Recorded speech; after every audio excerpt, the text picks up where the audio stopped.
اعوذ باللہ من الشیطان الرجیم بسم اللہ الرحمن الرحیم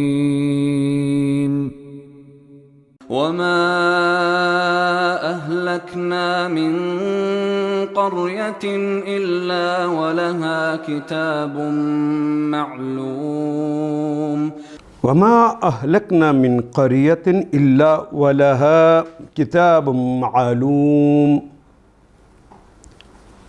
وما اہلکنا، وہ تو ہماری زبان میں استعمال ہونے والا کلمہ ہے، اور ما نہیں نفی کے لیے آتا ہے، ما جو کے معنوں میں بھی آتا ہے، کبھی ما کیا کے معنوں میں آتا ہے اور کبھی ما کتنا کے معنوں میں آتا ہے۔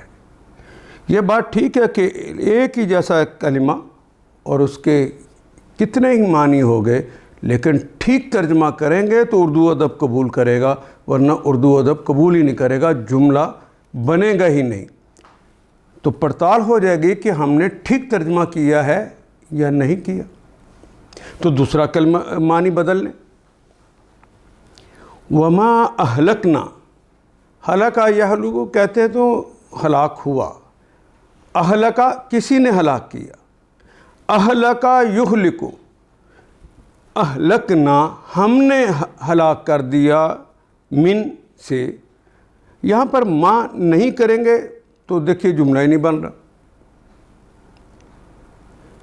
اگر ما اہلکنا نہیں ہلاک کیا، جو لگا کے دیکھ لیجئے، کتنا لگا کے دیکھ لیجئے، کیا لگا کے دیکھ لیجئے، جملہ نہیں بنے گا۔ ما اہلکنا من قریۃ، نہیں ہلاک کیا ہم نے، من سے، قریۃ، قریہ کا کلمہ من بھی اردو میں استعمال کرتے ہیں، ہلاک بھی اردو میں استعمال کرتے ہیں، اور قریہ کا کلمہ بھی اردو میں استعمال کرتے ہیں بستی کے لیے۔ وما اہلکنا من قریۃ، ہم نے کسی قریہ کو، کسی بستی کو ہلاک نہیں کیا، الا سوائے اس کے، وَلَهَا، وہ اور لام کے لیے ہا، اس کے لیے ہے، کتاب، کوئی فیصلہ کسی کتاب میں لکھا ہوا، معلوم، جو جانا پہچانا ہے، پتہ ہے کہ کیا لکھا ہوا ہے، پہلے کا لکھا ہوا ہے۔ ہم نے اس سے پہلے جس بستی کو بھی ہلاک کیا، اس کے لیے خاص مہلت عمل لکھی جا چکی ہے۔ کتاب، وہ لکھی پڑی بات ہے، کسی کتاب میں موجود ہے، وہ معلوم ہے کہاں لکھی ہوئی ہے کہ اس کو کتنی مہلت دی جانی ہے۔ یہ ایسے ہی نہیں لکھ دیا گیا کہ اس کو 100 سال دینے ہیں، اس کو 10 سال دینے ہیں۔ یہ حکیم لکھتے ہیں، العلیم لکھتے ہیں۔ حکیم اور علیم جب لکھیں گے تو وہ اپنے علم کی بنیاد پر، حکمتوں کی بنیاد پر لکھتے ہیں۔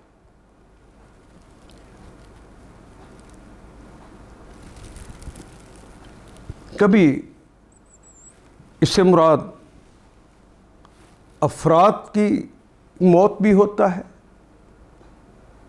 ہاں، افراد کے بارے میں بھی رب نے لکھا ہے کہ اس کو اس زمانے میں فلاں ابن فلاں دعوت دے گا، اور یہ دعوت قبول کرے گا یا نہیں کرے گا یہ العلیم جانتا ہے، جس کو مشاہدوں مطالعوں کی ضرورت نہیں ہوتی۔ وہ جانتا ہے کہ یہ سمجھانے کے باوجود، اتمام حجت کر دینے کے باوجود بھی یہ نہیں مانے گا، لیکن اس کو مہلت دینی چاہیے۔ کتنی مہلت کے ساتھ یہ مان سکتا ہے، یہ اتمام حجت مکمل ہو جائے گا اللہ کی طرف سے، تو پھر وہ اتنی مہلت دے دیتے ہیں۔ یہی قانون پھر قوموں کے لیے بھی آتا ہے۔ جب قومیں کہنا نہیں مانتی تو کتنی مہلت دینی ہے۔ اللہ کا یہ طریقہ ہے ہی نہیں کہ فوراً ہی اس کو سزا دے دے، اور ان کے دماغ میں یہ تھا کہ اب ہم ان کے رسول کو نہیں مان رہے، ہم آخرت کو نہیں مان رہے، خود اللہ کے وہ نہیں مان رہے، تو پھر تو عذاب آ جانا چاہیے تھا، تو اس لیے بار بار کہتے تھے لے آؤ وہ عذاب، کیوں نہیں لاتے عذاب؟ طنزیہ انداز میں اللہ کے رسول سے اس طرح کی باتیں کرتے. اللہ کہتے ہیں کہ جلدی نہ مچاؤ، آ جائے گا وہ عذاب. وہ تمہاری مہلت عمل اس دنیا کی ختم ہو جائے گی، تم پر موت وارد کر دی جائے گی. یہ فرد کے لیے بھی ہے اور قوموں اور بستیوں کے لیے بھی. بستی کا لفظ استعمال جب کیا جاتا ہے تو اس سے مراد اس کے اہل ہوتے ہیں. بستی کے اہل نے عمل کرنا ہوتا ہے، اور اللہ کا قانون ہے ان اللہ لا یغیر بقوم. جو حالت ہوتی ہے کسی قوم کی، اللہ تعالیٰ اس کو بدلتے ہی نہیں ہیں، حتیٰ یہاں تک کہ یغیر ما بانفسہم، جب تک وہ اس کے اندر کا جو معاملہ ہوتا ہے وہ خود بدلنے کا فیصلہ نہ کر لے. سورہ مائدہ میں ہم نے پڑھا تھا. تو وہ قوموں کا عمل یہ بتاتا ہے کہ اس کو کتنی مہلت ملنی چاہیے اور کتنی مہلت نہیں ملنی چاہیے.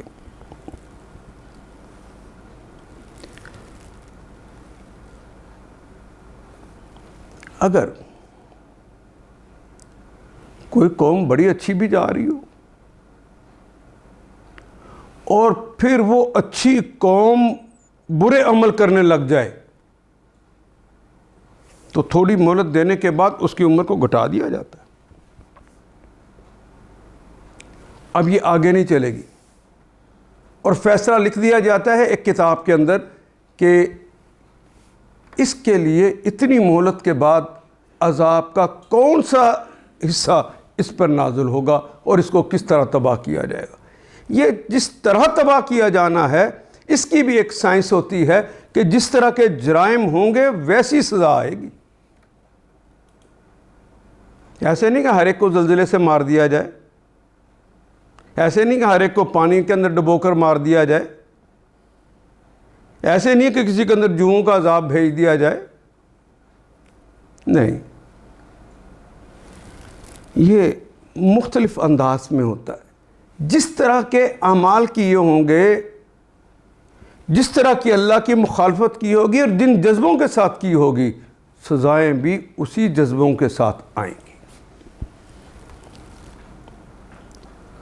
اور جب کوئی بری قوم وہ اللہ کے دین کو اپنا لیتی ہے، بھلے عمل کرنے شروع کر دیتی ہے، تو اللہ جل شانہ اس کی مہلت عمل کو اور بڑھا دیتے ہیں تاکہ وہ زیادہ نیکیاں اکٹھی کر کے اللہ کے ہاں سے زیادہ انعامات حاصل کر سکے. یہ اللہ کا قانون. اچھی بھی ہو لیکن نہ مانے. آپ دیکھیے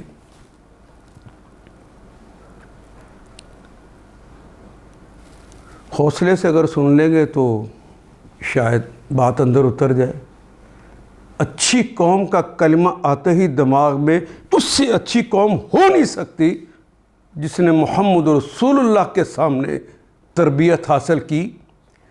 اس قوم نے نبی اکرم صلی اللہ علیہ وسلم کے ہاتھ پہ بیعت کی اور ان کی میت کے اندر انقلاب برپا کر دیا، اللہ کا دین کو غالب کر دیا. اس سے اچھی قوم کون سی ہو سکتی؟ جب اسی قوم کے اندر محمد رسول اللہ کے دنیا کے جانے کے بعد تعصبات، جو ایک پلید جذبہ ہے جو پہلے بھی عروج پہ تھا لیکن محمد رسول اللہ کی دعوت نے اسے مارا ہوا تھا، وہ دوبارہ زندہ ہو گیا. وہ قبائلی عصبیت کا تھا.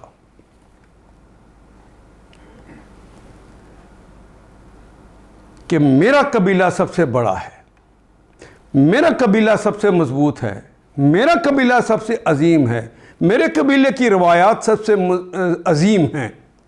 ہم اپنے قبیلے کی روایات کے مطابق چلیں گے، اپنے قبیلے کی برتری کے لیے چلیں گے.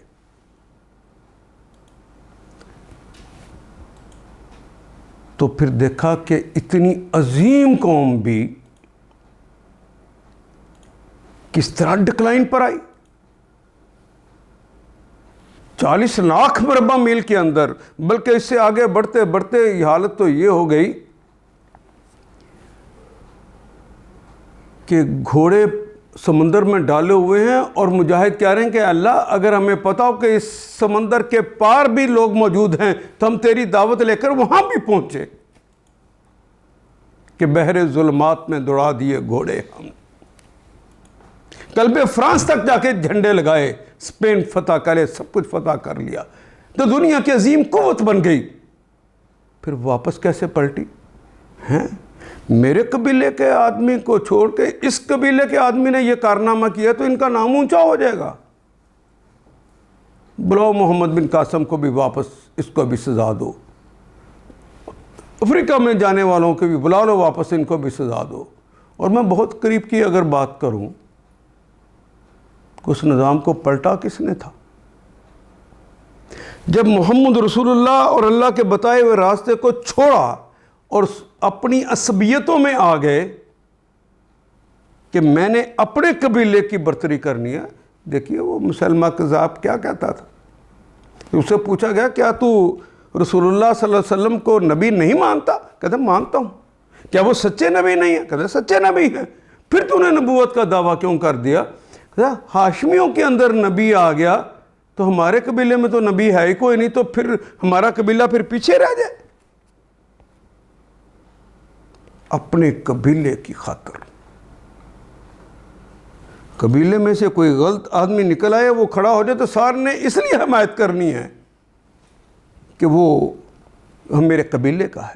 اللہ محمد رسول اللہ نے یہ بتایا تھا کہ اس کا طریقہ کیا ہے. انصر اخاک ظالمن اور مظلومن, تم نے حمایت کرنی ہے نا, تو رسول اللہ نے بھی کہا انصر اخاک, اپنے بھائی کی مدد کرو, ظالمن اور مظلومن, ظالم ہو تب بھی, مظلوم ہو تب بھی. صحابہ نے عرض کی یا رسول اللہ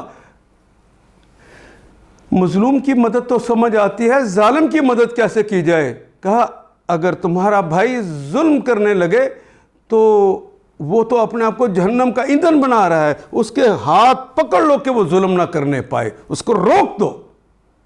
لیکن عصبیت نے کہا نہیں, اس کا ساتھ دے دو, اس کی قوت بازو بن جاؤ. کہاں گیا موسیٰ نصیر؟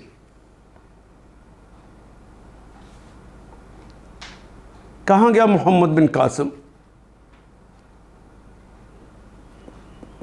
ایک لمبی لائن ہے. اندر کے فتنے کیسے اٹھے؟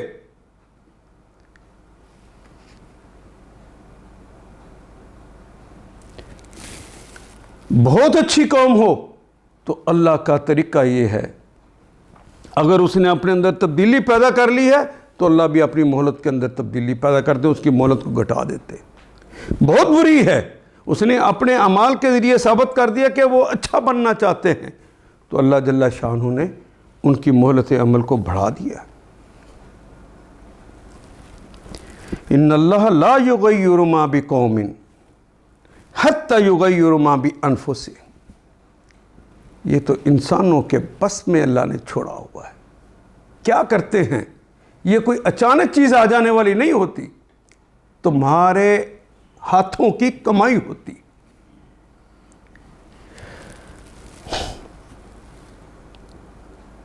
میں مثال دیتا ہوں کہ اللہ نے یہ حکم دیا تھا کہ جب تمہیں اقتدار ملے تو میرے دین کا نفاذ کر دینا. محمد رسول اللہ نے عملاً کر کے دکھایا.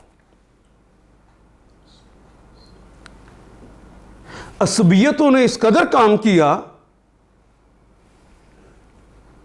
کہ حضرت حسین علی مقام اگر کھڑے ہوئے ہیں اللہ کے دین کو دوبارہ اسی نہج پہ لانے کے لیے, انہی فرامین کے مطابق سلطنت کو چلانے کے لیے کہ مشاورت کے ساتھ سارے فیصلے ہوں گے, تو اگر نہیں مانا تو یہاں بھی صوبائی اور قبائلی تعصب کام کر گیا اور حسین اکیلے رہ گئے.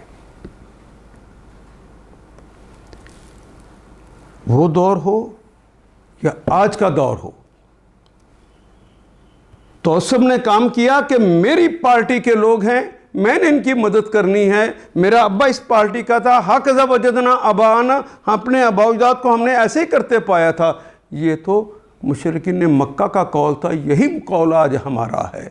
ہم نہیں کہتے کہ محمد رسول اللہ نے کیا کہا تھا, اللہ نے کیا کہا تھا. مارے کھا کھا کر, جانیں دے دے کر, خون بہا بہا کر اللہ کے دین کو غالب کیا تھا۔ 47 میں اللہ کا دین غالب ہونے کا موقع آیا لا الہ الا اللہ کی گونج کے اندر، اور 27 رمضان کو بنا، کتاب کے نزول کے دن بنا۔ اب کتاب کے نفاذ کا وقت آیا تو 47 سے لے کر آج تک کتنے سال گزر گئے۔ ہر سال جب بھی الیکشن ہوتا ہے تو الیکشن کے موقعوں پر ہم ایسے لوگوں کو ریجیکٹ کرتے ہیں جو کہتے ہیں اللہ کے دین کا نفاذ کریں گے، اور ایسے لوگوں کو لے کر آتے ہیں جو اس کے مخالف ہوں۔ ہماری عدالتوں میں اللہ کا قانون چل رہا ہے، مہلت عمل ملی ہوئی ہے، موقع ہے کہیں سخت عذاب نہ آ جائے۔ ہاں، سخت عذاب سے پہلے ہلکے ہلکے اللہ جھٹکے دیتا ہے۔ بھٹو صاحب کے زمانے میں مسلسل سیلاب آنے شروع ہوئے، ہر سال سیلاب آنے لگ گیا، جھٹکے لگے، کچھ سمجھے کچھ نہ سمجھے، پھر بڑے عذاب آنے لگ گئے، پھر وبائیں آنے لگ گئیں، کبھی ڈنگی کبھی کرونا۔ اور جب بستی کے لوگ فسق اور فجور کی روش کو اپنا لیں، جب میری بستیوں میں فسق اور فجور کی روش آ گئی تو دیکھیے فرمان کیا ہے، جب بستی کے لوگ فسق اور فجور کی روش کو اپنا لیں گے ہم ان پر ظالم حکمران مسلط کر دیں گے۔ آپ زندہ باد کے نعرے لگا کے نہیں حکمرانوں کو نہیں لے کر آتے، پھر وہ آپ پہ ظلم نہیں کرتے۔ اور حد یہ ہے کہ وہ جو میں نے کہا تعصب پلیت جذبہ، محبت اور جذبہ ہے، تعصب محبت جذبہ یہ ہے کہ میرا بھائی کہیں آخرت کا ایندھن نہ بن جائے، یہ اللہ کے دین سے ہٹ رہا ہے، اس کو روکوں، اس کے ساتھ نہ کھڑا ہو جاؤں۔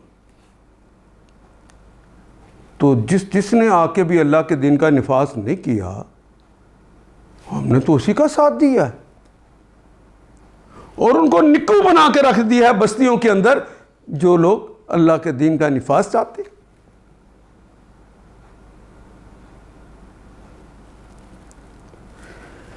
اللہ العلیم نے تو لکھ رکھا ہے کہ میری اور میرے ملک پاکستان کی قسمت میں کیا لکھا ہے مجھے اور آپ کو تو نہیں پتا، لیکن آثار تو بتا رہے ہیں نا کہ اللہ کے جلال اب کوڑا پکڑنے والا ہے، کہیں سزا نہ ہو جائے۔ لوگ مجھے سمجھاتے ہیں بٹ صاحب مایوسی نہ پھیلاؤ، یہ سے مایوسی پھیلتی ہے۔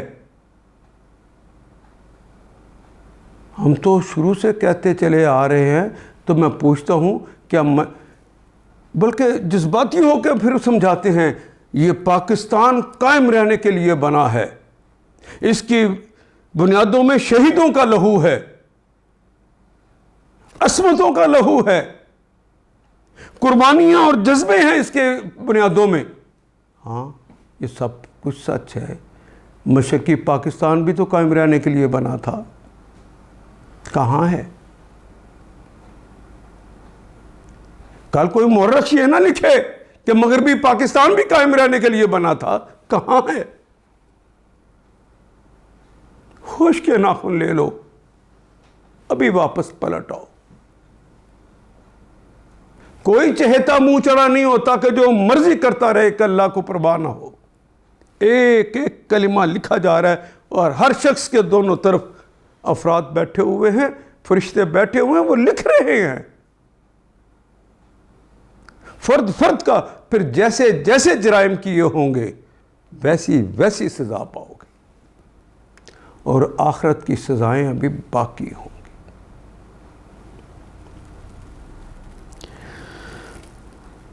وَمَا أَهْلَكْنَا مِنْ قَرْيَةٍ إِلَّا وَلَهَا كِتَابٌ مَعْلُومٌ۔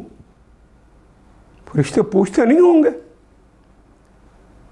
کہ یہ جیسا بیٹھے ہوئے اللہ کے دین کے مطابق فیصلہ نہیں کر رہے تو اللہ کیا اس کی عمارت کو اس کے اوپر ڈھا دے؟ یہ پارلیمنٹ میں بیٹھے ہوئے غیروں کو راضی کرنے کے لیے فیصلے کرتے ہیں، اللہ تجھے راضی کرنے کے لیے فیصلے نہیں کرتے، تیرے دین کا نفاذ نہیں کرتے، کیا ان کے اوپر ان کی عمارتیں گرا دی جائیں؟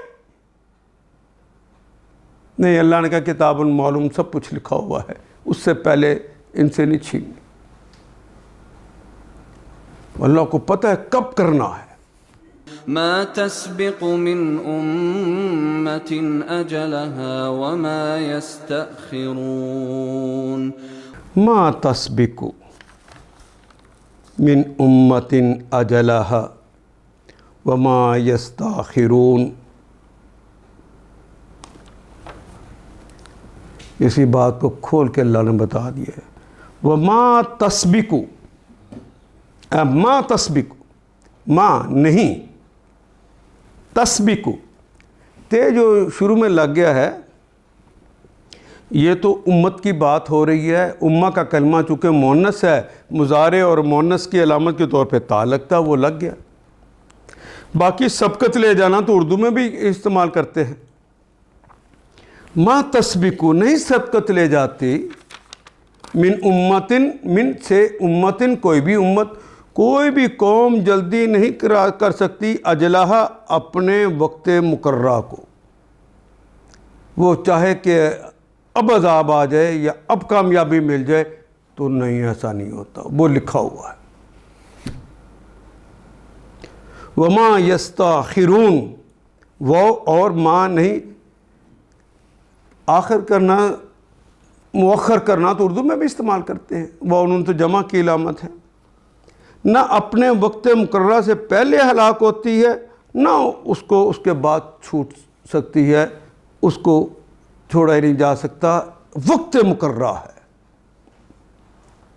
اور وقت مقررہ بتایا نہیں گیا، کب آ جائے کچھ پتہ نہیں ہے۔ اس لیے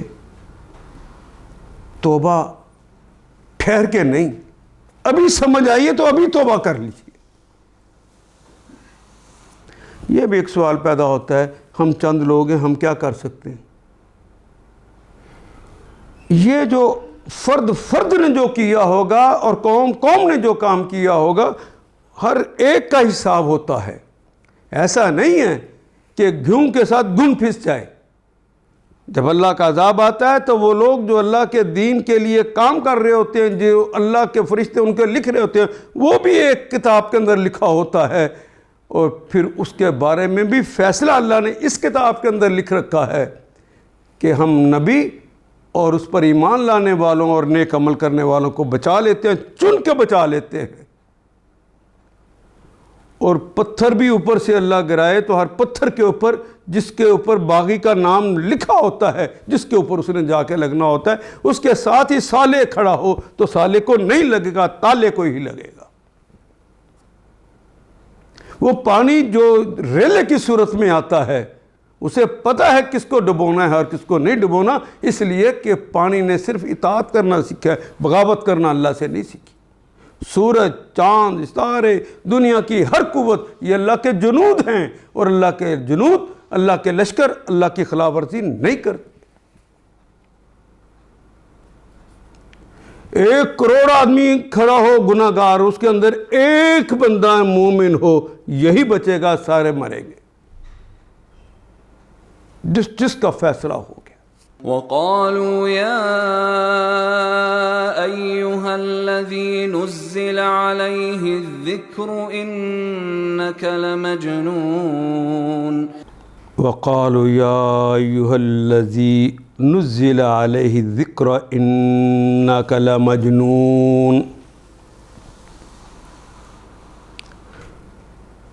وہ اور قالو کہا، کالا کہا، اور واو الف تو جمع کی علامت ہے۔ وقالو اور ان سب نے کہا، یا ایوہا، یا بھی ایوہا بھی، ہر دو حالتوں میں اس کے معنی اے، ارے، ابے، اوئے، نی ہی رہتے ہیں۔ یہ تو مخاطب کرنے کے لیے منہ سے آواز ہے جو نکالتے ہیں۔ وقالو یا ایوہا، اے الذی، وہ لوگ، نزلہ، انزلہ ینزلو، نزلہ ینزلو، اور یہ ماضی ہے، ماضی کے پہلے حرف کے اوپر پیش ہے، دوسرے کے نیچے زیر آ جائے تو یہ کلمہ ایکٹیو وائز نہیں رہتا، پیسیو وائز ہو جاتا ہے۔ یہ ہم نے پڑھا تھا یہ کلمہ معروف نہیں رہتا، مجہول ہو جاتا ہے، اس کا فاعل نظر نہیں آتا لیکن فاعل ہوتا ہے۔ الذی نزل علیہ، جس پر نازل کیا گیا، یعنی کوئی ہے جس نے نازل کیا۔ قالوا یا ایھا الذی نزل علیہ ذکر، اے وہ شخص جس پر نازل ہوا ہے، علیہ جس پر کسی نے نازل کر دیا، یعنی اللہ نے نازل کر دیا، علیہ الذکر، ذکر جو ہے وہ قرآن حکیم کا نام ہے۔ جس نے قرآن حکیم کو نازل کیا ہے، الذکر کہا ہے۔ انک لمجنون، انا بے شک کا آپ ہیں اے محمد صلی اللہ علیہ وسلم، آپ پر یہ جو قرآن حکیم نازل ہوا ہے، انکا آپ ہیں، یقیناً آپ ہیں، لمجنون، لام یقیناً کے لیے آ گیا، اور مجنون کا کلمہ تو ہماری ہی زبان میں استعمال ہوتا ہے، جس کو جنون لاحق ہو جائے، جنون والا جو ہوتا ہے میم والے کے معنی دیتا ہے، اور واو نون تو جمع کیے لا۔ مجنون کا کلمہ تو اردو میں بھی استعمال ہوتا ہے، اور یہ جو لام لگا ہے یقیناً کے لیے لگ گیا، اور میم والے کے معنی میں استعمال بھی ہوتا ہے، جنون والا۔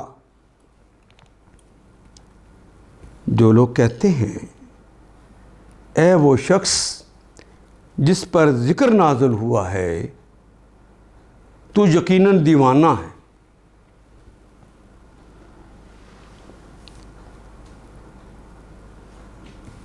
اللہ میاں نے قرآن حکیم کا ایک نام ذکر جو رکھا ہے، ذکر کہتے ہیں یاد دہانی کو، جو قرآنی اصطلاح بھی ہے، جو سراسر نصیحت ہے۔ ذکر کہتے ہیں یاد دہانی کو، ذکر کہتے ہیں نصیحت کو۔ پہلی جتنی کتابیں نازل ہوئی ہیں وہ بھی ذکر تھیں، وہ اللہ کی طرف سے یاد دہانیاں آتی ہیں۔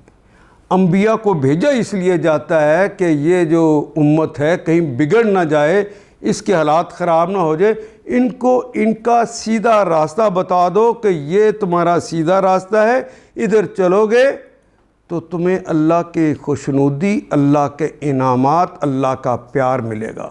یہ الٹا راستہ ہے، ادھر نہ چلنا، یہ کام کرو گے تو اللہ ناراض ہو جائے گا۔ کھول کھول کے ہر دور کے اندر انبیاء نے بتایا، اس لیے ہر دور کی کتابیں الذکر ہی تھی۔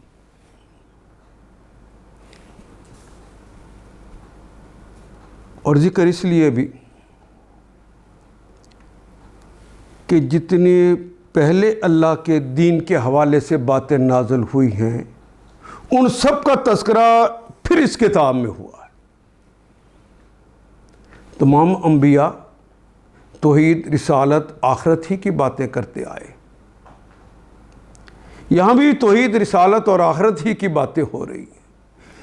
باقی اعمال ہیں جو کرنے ہیں تاکہ وہ توحید کے اوپر، رسالت کے اوپر اور آخرت کے اندر پورا اترے، تاکہ میزان کے اندر اس کے اعمال جب تولے جائیں اگر اس کے مطابق ہیں تو اللہ کی خوشنودی پا جائے۔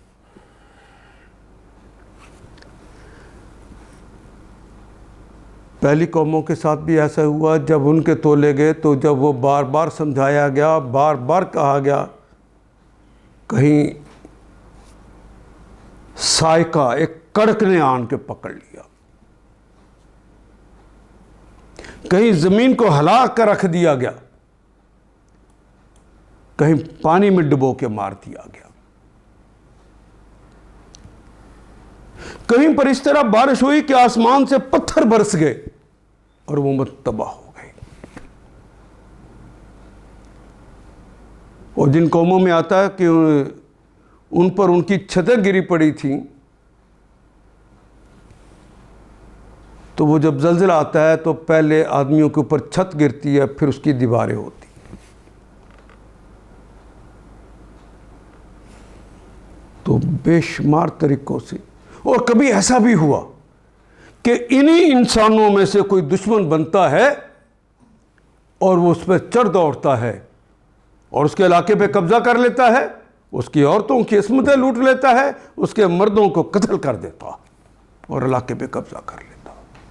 اللہ کے عذاب کی کیا کیا کیفیت ہے. اور کبھی اللہ یوں بھی عذاب بھیج دیتا ہے کہ باہر کی فوجوں کو نہیں بھیجتا، اپنے چھوٹے چھوٹے کیڑوں کو جو شکل سے نظر بھی نہیں آتے وباؤں کی صورت میں ان کو بھیج دیتا ہے، اور قوم اسی میں پکڑی جاتی.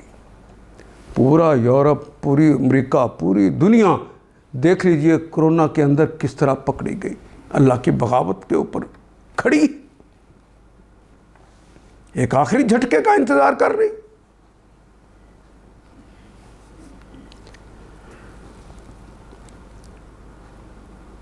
اِنَّكَ لَمَجْنُونَ، یہ بات نہیں ہے کہ وہ واقعی آپ صلی اللہ علیہ وسلم کو دیوانہ سمجھتے تھے. وہ آپ کو دیوانہ نہیں سمجھتے تھے، انہیں پتا تھا یہ ذی شعور ہے، ذی عقل ہے. ابھی قرآن حکیم کا نزول سے ایک دن پہلے تک تو آپ کی باتوں کو ہاتھوں ہاتھ لیا جاتا تھا، آپ کے فیصلوں کو تسلیم کیا جاتا تھا. قوم لڑنے لگی ہے تو حجر اسود کو اپنے مقام پہ رکھنا ہے، کون رکھے گا؟ تو محمد رسول اللہ آئے تو کہا کالی کملی والا آ گیا ہے، اس سے اچھا کون فیصلہ کرے گا؟ پھر انہوں نے فیصلہ کیا اور دنیا اش کر اٹھی کہ لڑنے کا کسی کو موقع ہی نہیں دیا. اپنی چادر مبارک بچھائی اور اس کے اوپر اپنے ہاتھوں سے اٹھا کر پتھر رکھا اور کہا اب تم سارے اٹھاؤ اسے. سب نے مل کر اٹھایا. جب اس مقام پہ آ گیا تو اٹھا کر اپنے ہاتھوں سے اسے دیوار پہ لگا دیا. ایسا لیڈر کہاں سے لائیں گے؟ وہ تو مانتے تھے آپ کو مجنون نہیں سمجھتے تھے.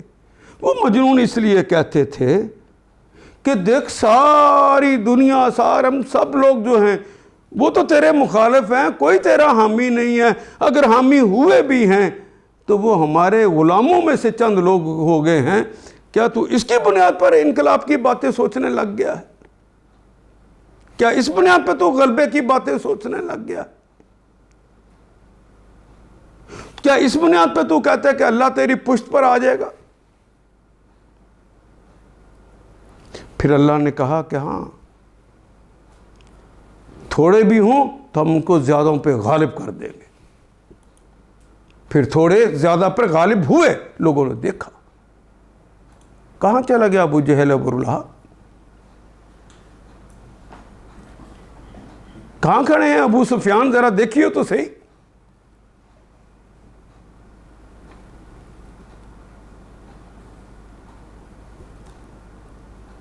آج کے بھی اپنے آپ کو کہنے والے لیڈر سوچے کہاں کھڑے ہوں.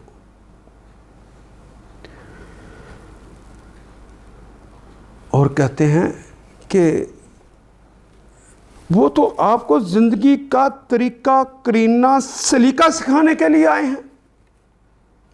لیکن انسان کا ذہن عجیب ہے، وہ اس کو اللہ والا مانتا نہیں ہے جب تک محیر العقول وہ باتیں نہ کرے. لو ما تأتينا بالملائكة إن كنت من الصادقين. لو ما تأتينا بالملائكة إن كنت من الصادقين. ہم سے اگر منوانا ہے، لو کیوں؟ لو کا معنی اگر بھی ہوتا ہے، لو کے معنی کیوں بھی. ماں نہیں، آتا یاتی، تاتی، چونکہ ملائکہ کی بات ہو رہی ہے. تاتینا، کیوں نہیں تم آتے؟ تے مخاطب کی علامت بھی ہوتی ہے اور مضارع کی بھی علامت ہوتی ہے. تاتینا، کیوں نہیں تم آتے نہ ہمارے پاس، بالملائکتی، بے کے ساتھ ملائکہ، فرشتوں کے ساتھ تم کیوں نہیں آتے؟ ان کنت من الصادقین. ان اگر کن کا مطلب ہونا تے تو مخاطب کی علامت، کیونکہ اس کے اوپر زبر ہے. زیر ہوتی تو مخاطبہ ہو جاتی. ان کنتی، ان کنتا تم ہو، من سے صادق اردو میں استعمال کرتے یا نون جمع کی علامت. ان کنت من الصادقین. یاد رہے کہ جب نبی اکرم صلی اللہ علیہ وسلم نے لوگوں سے پوچھا تھا میں نے تمہارے اندر ایک عمر گزاری ہے، کیف وجدتمونی، تم نے مجھے کیسا پایا ہے؟ صادقا و امینا، صادق پایا ہے او کاذبہ، صادقن او کاذبہ، صادق پایا ہے یا جھوٹا پایا ہے؟ تو اس کا جواب ہونا چاہیے کہ یا صادق پایا ہے یا کاذب پایا ہے، لیکن انہوں نے یہ جواب نہیں دیا۔ پوری قوم نے یک زبان یہ جملہ کہا تھا، وجدنا کا صادقا و امینا، ہم نے آپ کو صادق بھی پایا اور امین پایا۔ محمد آپ کو تو وہ صادق بھی مانتے ہیں، آپ کو تو وہ امین بھی مانتے ہیں، یہ تو لڑ مجھ سے رہے ہیں کہ میری آیات آپ نے پہنچائی ہیں، تو اختلاف تو مجھ سے کر رہے ہو۔ اس سے پہلے حد تک تو آپ کو وہ صادق اور امین اور عقل مند ہی کہتے تھے۔ ان کا مقابلہ آپ سے نہیں ہے، مجھ سے ہے۔ ان کنت من الصادقین، اگر تو سچا ہے، دیکھیں اب سچا کیوں نہیں مان رہے؟ سچا تو مان چکے ہیں، ایک زبان کے ساتھ مان چکے ہیں، اب چونکہ اللہ کی بات بتائی جا رہی ہے تو یہ وتیرہ تو مشرکین مکہ کا تھا۔ آج بھی کوئی بات بتا دے تو کہتے ہیں کہ تیری یہ حیثیت، اور اس حیثیت کو من کے حوالے سے ہی انہوں نے کہا کہ تیرے تو اردلی بن کر فرشتے چلنے چاہیے تھے۔ آج بھی کہتے ہیں یہ اسلامی انقلاب کی بات کرتا ہے، اس کے پاس تو اپنے پاس تو گاڑی بھی نہیں ہے، یہ تو رکشوں ٹیکسیوں پہ، اور یہ تو پیدل سفر کرنے والا ہے، یہ تو سائیکل پہ آیا ہے، اس کے پاس تو پجیرو بھی نہیں ہے۔ یہی سوچ ہے، یہ چھو منتر بھی نہیں کرتا۔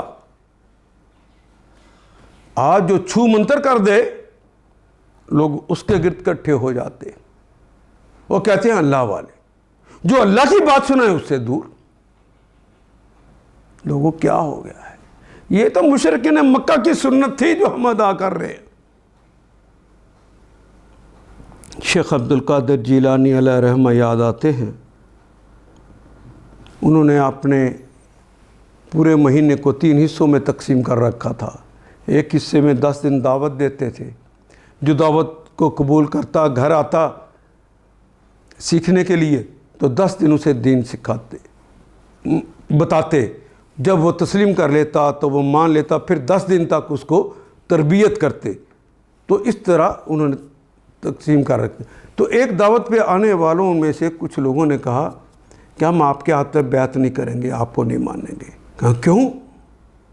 کہا ہم نے راستے میں ایک صاحب سے ملاقات ہوئی ہے، ہم اس کے ہاتھ پہ جا کے بیعت کریں گے، وہ بڑا کرنی والا ہے۔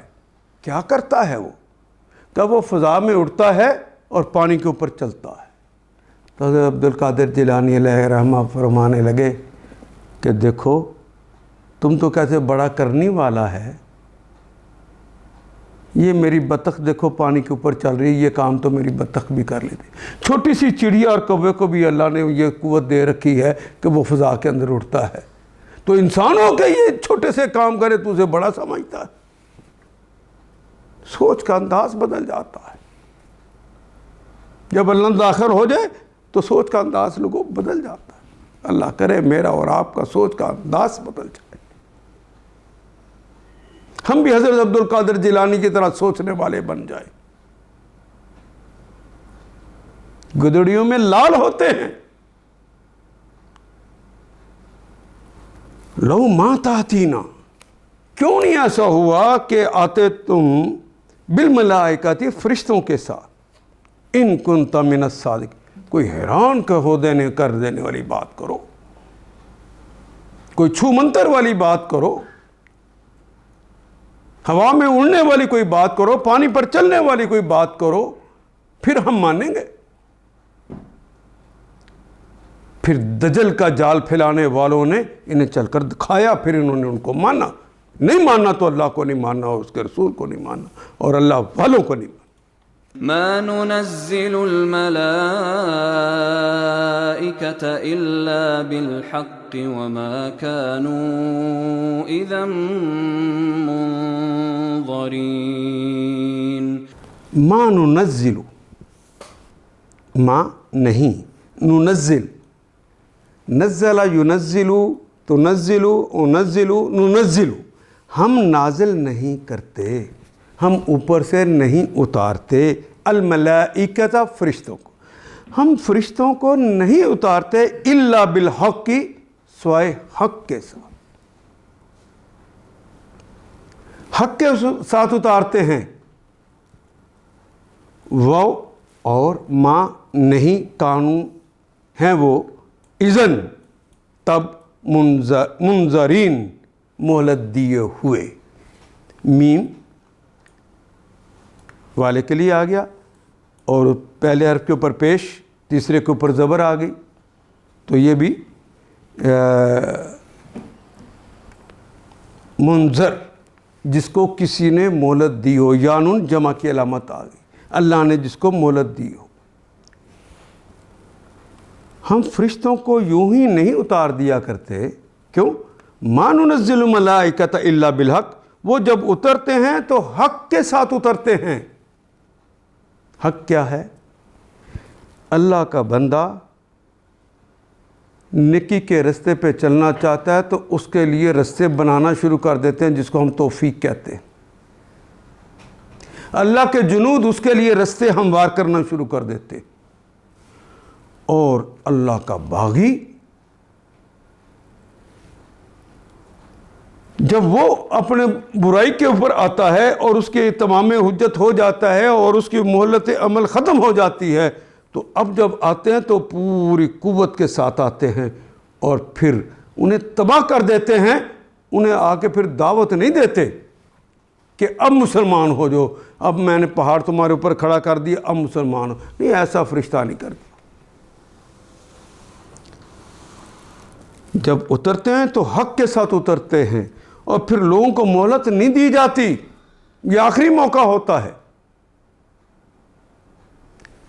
جب فرشتے آتے ہیں تو پھر عذاب ہی آتا ہے، پھر اللہ کی سزا آتی ہے، پھر عذاب کا کوڑا برستا ہے.